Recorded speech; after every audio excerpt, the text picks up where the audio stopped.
All right, so our next presenter, I would like to welcome Jennifer, who is studying the effect of video and virtual reality game-based interventions that are targeting on the improvement of executive functioning in kids. And so with that, all right, take it over. Great. Can everyone see my slide? Yeah, it's displaying great. Thank you, Jennifer. Perfect. Okay, so let me first say that this was originally supposed to be presented by Victoria Lishek, who's a postdoc in my lab. Victoria gave birth to a beautiful new baby just 10 days ago. So she's unable to join us today, but this is definitely work that comes from the research that she's been doing within her lab. And I'm just representing it today for her since she couldn't be here with the shift in timing around the presentation. So I'm going to talk to you a little bit about our experiences with including youth in the design of novel technology-based interventions. I'm going to tell you about a bit of the rationale, strategies for meaningful inclusion of youth, and highlight some of our kind of wins and losses and things that we've learned along the way of how to really engage youth in a meaningful way. So I'm not going to spend too much time in this slide. It gives you a basic background of our study, and it was included in the PDF send out. But essentially what we're trying to do in this study is to improve underlying executive functions in neurodevelopmental and brain-based disorders. And by improving these underlying executive functions, the hope is to have some nice downstream benefit on the elements of impairment associated with these disorders, specifically self-regulation, attention, concentration, and even potentially academic performance. So one of the key questions is, or things to highlight, is how important it is to have youth engaged in these kinds of activities. There's a real generational divide in sort of what I would think about as a useful video game versus what they think about. And we do know that the interventions that exist, because there is lots of online kinds of video game based or interactive interventions, is that they're not quite as fun and as exciting as those kinds of games that the kids are playing with. So we're really competing with some tough competition. So when we think about how to really include youth in the best way possible, we go back to our models of what are the best practices of participatory research. And you can ignore the table on the right now, because I'm going to break that down a little bit. But what we do know is that you want to have youth involved early. You want to use a range of methodologies of interacting with them. You want to make sure that you are including their feedback in a way that they can see that you're listening to them and doing what you can to actually implement that feedback. And you want to make sure that the process is iterative, so that you're not just getting feedback once, you're making changes and then going back and getting more information from them. So a big study that we are involved with that's supported by Child Bright is the Megateen Project. And it's a video game-based intervention that comes out of research that was initially geared towards attention deficit hyperactivity disorder, but is now definitely applicable across a range of brain-based disorders. So this is a game that comes from what we've learned about executive functions. And the hope is that we will improve executive functions, which will have this downstream benefit on emotion regulation. In an original pilot we did, we included a portion of feedback both from kids and parents about their experience with the game. And they gave us lots of useful feedback. And focusing on what the kids wanted, they wanted more variety of games. They wanted shorter games. Our games took about 10 minutes to finish a level. They wanted fun runtime games on your phone that lasted for only about a minute. They wanted games that didn't feel too babyish. So for teenagers, they wanted things that were a bit more dynamic and fun, that weren't too simplistic. They wanted more rewards in the game, so a lot more feedback. And they wanted a story arc. So they wanted some objective. Like, what are you doing? What are these points contributing towards? What happens if I finish this level? What's the overall objective of this game? So with the Megateen pilot, and I'll talk about this in a few minutes, but we really didn't have a chance to include youth insights before we did that. We did take information from the pilot, that we then put back into the design of our larger randomized control trial. So we took all of this information from parents and from kids and youth, and we included it into this next much larger randomized control trial, which is currently underway. And in that trial, we're looking at kids with ADHD, so attention deficit hyperactivity disorder, autism spectrum, as well as congenital heart disease, all models of brain impacted disorders. And are applying this newly revamped game to see whether or not we can have some improved engagement from the kids. So at this point, for this new randomized control trial that's underway, we included youth insights both in the preparation and execution of the study, the data collection. And right now we're in data collection, but you can see that the plan is to really include our youth advisors and their parents and our general family advisory group into all elements of this, including analyzing the data, interpreting it, dissemination, implementation, and monitoring and evaluation. So another element that we have included youth input is virtual reality. And one of the questions is are we able to use virtual reality in a meaningful intervention perspective?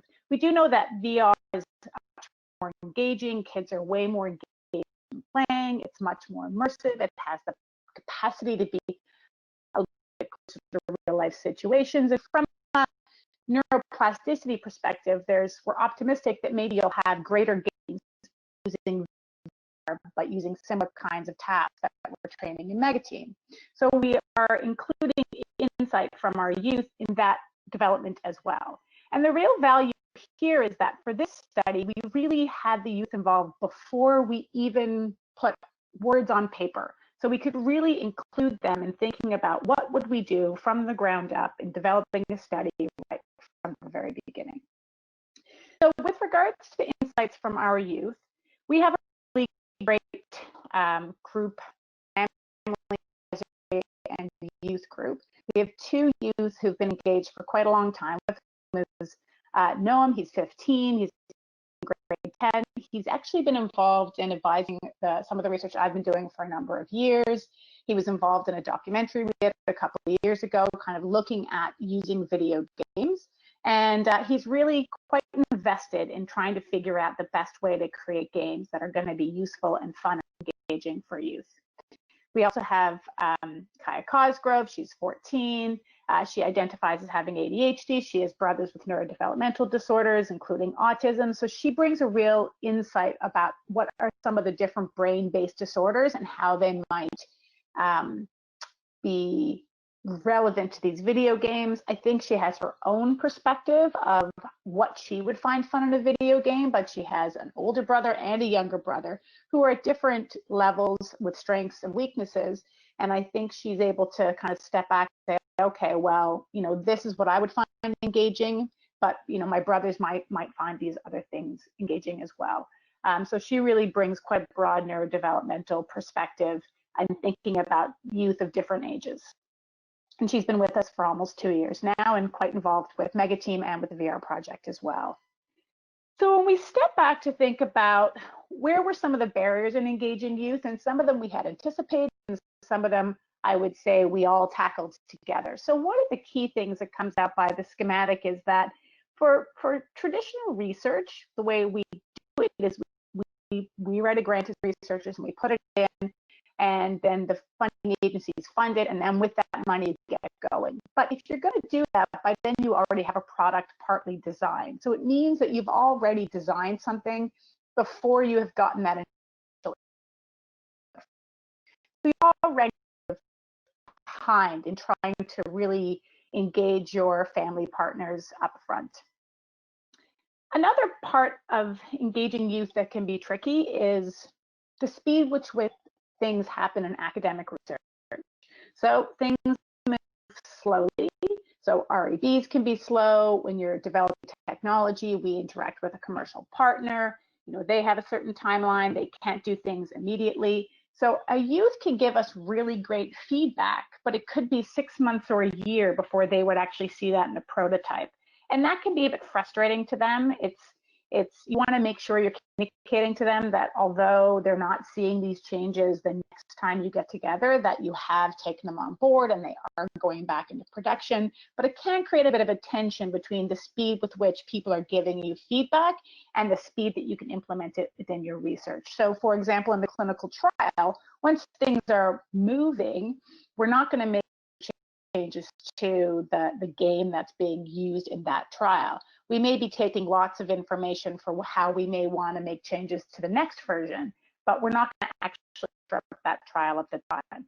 So you have to work together to kind of chat about that and make sure that everybody's on the same page about when changes will be made and which ones will be made, so that they do feel like their voice is being heard. Another interesting barrier that we came up against was there is really great guidelines now. It's been very helpful in how we think about compensation and valuing our patient partners' time, and there's strategies and schematics for that and schemas for that. But with the difficulty, so not all you have bank accounts, not all you have SIM cards. If you really are using them as independent contributors, you want to make sure that the money is going to them. While it may be useful to compensate a family in general, you do want to make sure that you are representing them as individual contributors. So, you know, these were some of the things that we bumped up against, and it was great. We connected with ChildBright, we came up with some solutions, and we did want to make sure that the compensation that they received was going to them. They could put it towards education or to whatever was important for them, but we did want it to land with them. And some other implications were, you know, if it was given to parents versus kids, that can have an impact for the parents, taxes, or a whole range of reasons. So it was important that we worked out some of these pathways. Also, we have both parents and youth. So one of the questions was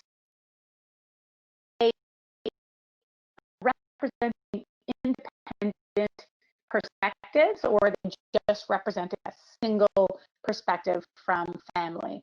And it was really important for us to make sure that it was clear that these are independent perspectives, that opportunity for them to share us on their own, that they're not always sharing information when their parents are around. For sure, we all come together as a group, but making sure that there was an open, clear space for them to share, that it may not always be in the same format that their parents wanted to share information, making sure that we gave them many different opportunities to, you know, email us, talk on the phone, maybe share information in a different format than their parents do. Despite some of these barriers, some of these considerations and mechanisms in which we want to make sure that we're really being as working together as collaboratively as possible, you know, ultimately I think the input from the youth has been invaluable for the project. Youth really provide clear content. There's lots of candor. They kind of cut to the chase. They have no problem telling us when the games or the ideas we've come up with are not very interesting and they're not going to be engaging, and what is going to work and what's not going to work. So I think that in trying to come up with innovative tasks that are in fact going to engage kids and therefore hopefully have the optimal benefit, it was key to have the youth involvement. So this is a picture of our youth advisory, including our two teenagers and our parents as well. And that's it.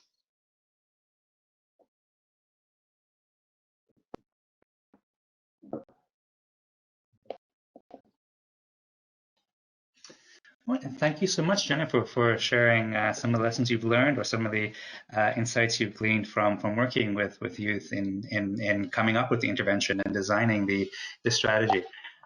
So again, for the audience, we're going to open it to you. If you have any questions, feel free to type those into the chat box, and we will relay those to Jennifer. Now, to get us, I guess maybe get us started, a question I had for you, Jennifer, was for the VR reality game-based intervention. I would imagine that the participants would eventually need to who need to acquire some sort of headset. Would that be a cost prohibitive aspect of the intervention? Or is there a way that that can be addressed if it is actually eventually adopted as a treatment modality? Right. So we're really working through some of those elements, and actually some of the youth insight to that has been really helpful. So we right now we're really seeing it as something you would come into the lab and you would do it there. This was clearly pre-COVID, but there are take-home headsets that youth can use. But one of the questions were for the youth was, if we were offering up a VR intervention, would you take the time to come down to our lab at the hospital downtown twice a week, maybe for a couple of weeks? Would VR be engaging enough to get you motivated? And they gave us the feedback that they would, because VR is so much fun. Our other video game interventions are offered at home. So that was a big part of discussing with them some of the feasibility elements of doing a VR-based intervention. Oh, great. Thank you. Thank you for that. Let me pull up our... All right, so one other question I'm seeing in our chat box is, how were you able to recruit your youth advisors who are working on your project? Right. So I think like recruiting any kind of family advisors, you start with the networks of family and youth who you know either through clinical work or previous research. So these families were involved one way or the other through previous research, and they had identified that they were interested and amenable, and we approached them, and over time we've developed a relationship.